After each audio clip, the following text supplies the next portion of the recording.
എന്തായാലും ഒരു കാര്യം സത്യമാണ്, ഗോവിന്ദൻ മാഷ് വന്ന പിന്നാണ് ജഗതിയുടെ അസാന്നിധ്യം കുറച്ചെങ്കിലും മാറിക്കിട്ടിയത്. എങ്കിൽ ഈ അമ്പലം വിഴുങ്ങൾ മൂടോട് അകത്ത് പോകുമ്പം ഇതുപോലുള്ള വിഷയം മാറ്റൽ കൊണ്ട് പറ്റുമോ മാഷേ? പിന്നെ മേയർ റൂട്ടിയുടെ ദാരിദ്ര്യം നിർമ്മാർജ്ജനം ചെയ്തു ഒരു വലിയ സത്യം തന്നെയാണ്. ഇനിയിപ്പം കൂടുതൽ സാധ്യതകളിലേക്ക് വാതായനങ്ങൾ തുറക്കണം. MLA MP ഒക്കെ ആകുമ്പോൾ ആസ്തി വികസന ഫണ്ടുകൾ ഒത്തിരി ഉണ്ട്. അപ്പം നമ്മുടെ ആസ്തി വികസിക്കും, പാർട്ടിയുടെയും വികസിക്കും, MLA-യുടെയും വികസിക്കും, പിന്നെ നാട്ടുകാരുടെ പിന്നീട് വികസിപ്പിച്ചാൽ മതി, ധൃതിയില്ല.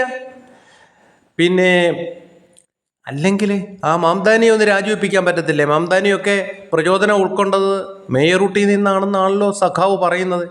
അയാളെ കൊണ്ട് രാജിവെപ്പിച്ചിട്ട് ന്യൂയോർക്കിലേക്ക് ടിക്കറ്റ് വിസ എടുപ്പിക്കുന്നേ, അത് നടക്കും. പിന്നെ ബഹുമിടിക്കുക,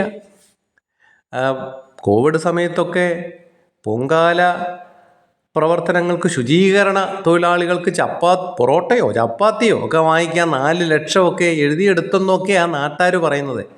അതുകൊണ്ടാണോ നിർത്താതിരുന്നത്, അതോ മന്ത്രിയാക്കാൻ തന്നെയാണെന്ന് ഉറച്ചു വിശ്വസിക്കുന്നു. എല്ലാ ഭാവങ്ങളും മാഷേ.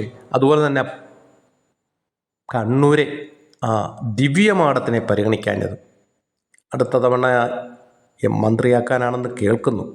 സത്യം പറഞ്ഞാൽ യുവ പോരാളികൾ തന്നെ വരണം. ലാൽ സലാം.